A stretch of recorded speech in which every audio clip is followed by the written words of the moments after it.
President Bola Tinubu will be addressing world leaders at the 78th United Nations General Assembly holding in New York, United States of America.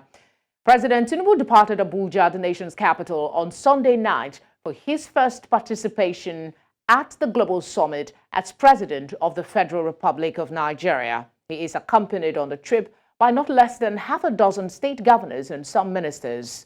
The president will also be taking the stance at the assembly wearing two caps, one as the president of Nigeria and the other as the leader of the West African sub-regional body ECOWAS. But the conversation in some quarters ahead of the summit is, what will the president be saying? And to help us answer this question, we're joined by Global Affairs Analyst Nweke. Thank you very much for joining us. This will be the biggest audience that President Tinubu will be addressing since assuming in office a few months ago. It is expected that the speech should be ready by now. So what are the last-minute preparations a new entrance into the scene like our president should be having hours to the big moment? Thank you, Felicity, for having me. Unfortunately, as you know, I am not privy to his speech. I haven't previewed it, and I'm not sure that some of you in the media have seen it. But we can only draw inferences from both the body language of Mr. President, his manifesto, and a number of other things that have come out since becoming president, to have some indications of what he will be telling the world tomorrow or the day after tomorrow. Now, let us start from the theme of the 78th General Assembly. It is about rebuilding, trust and reigniting global solidarity. Now, we do know that the president has made economic diplomacy the center stage of his, international relations. We also know through his newly appointed foreign minister, Mr. Ambassador Yusuf Toga, that he has come up with this 4D doctrine of diplomacy, centering on democracy, demography, diaspora, and another D that I can't immediately think about. So I believe that his speech is going to be woven around primarily economic matters, but also where we know from what he has done in the recent past that top on his agenda is also re-engineering the global financial systems. And where else than at the UN General Assembly to raise such pertinent matters. So I believe that these are the areas, among others, that he will be touching, at his with his speech. All right. Among the many challenges confronting Nigeria, yes, he has to talk about other global issues, but talk to us about those challenges that you believe should be of interest for the president to speak on in his address to the assembly.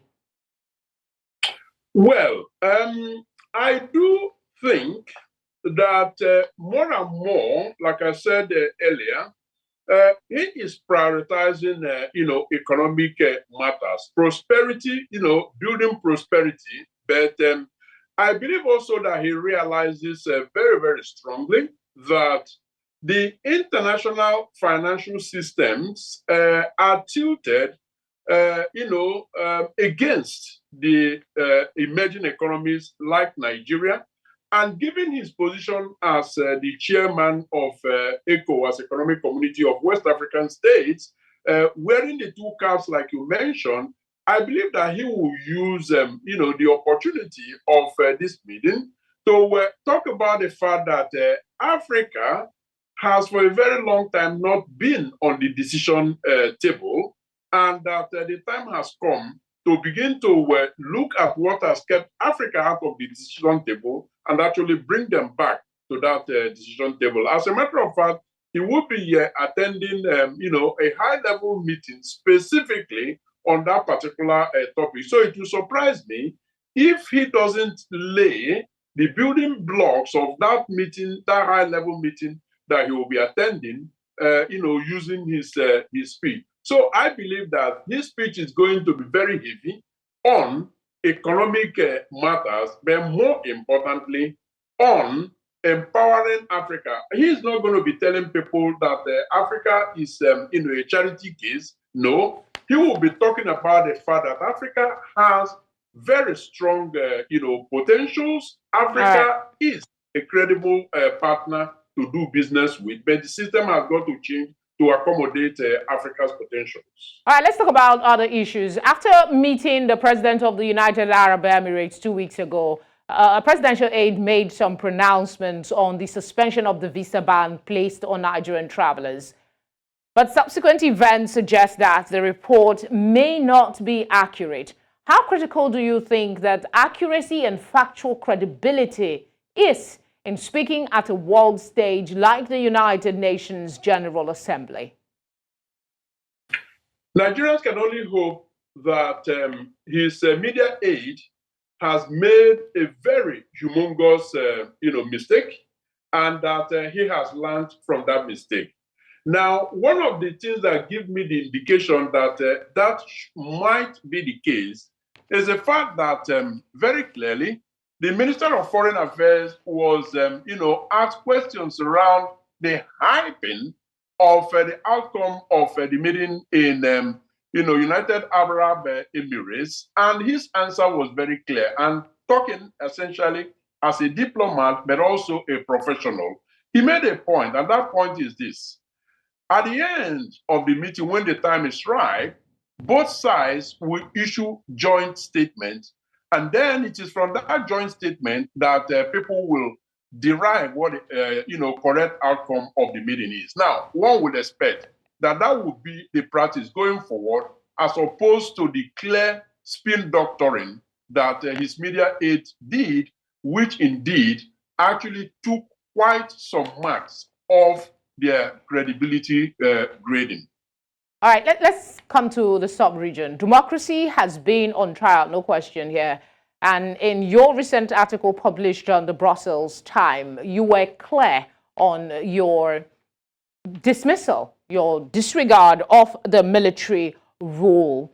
But how factual and how tactical do you suggest President Tinubu to be in speaking on this particular issue at the UN, realizing that some African leaders may have created this monster of military intervention that, has reared its ugly head on the continent?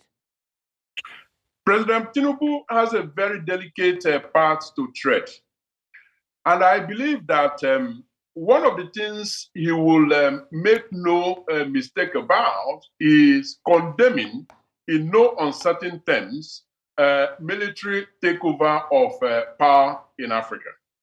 He has found a need to talk tough because over the past decades, Africans have, been the, toothless bulldog that barks but never bites. Now, he found a reason to depart from that very unholy epitaph by the tough way that, he spoke on behalf of ECOWAS when the second, coup took place. Now, he has also shown the mixed side of himself when, as a consequence of the barrage of, protests, attacks, and condemnation of, military intervention, they have kind of taken a few steps backwards. Now, the delicate part that I referred to at the beginning of answering this question is the fact that he might not have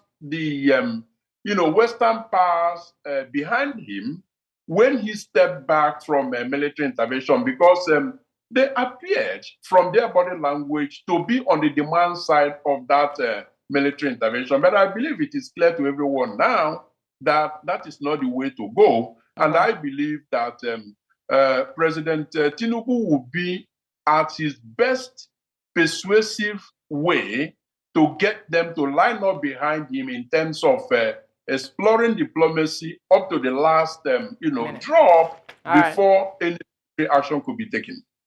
Mr. Nweke, thank you very much for speaking with us. Always a pleasure. Thank you, Felicia, for having me.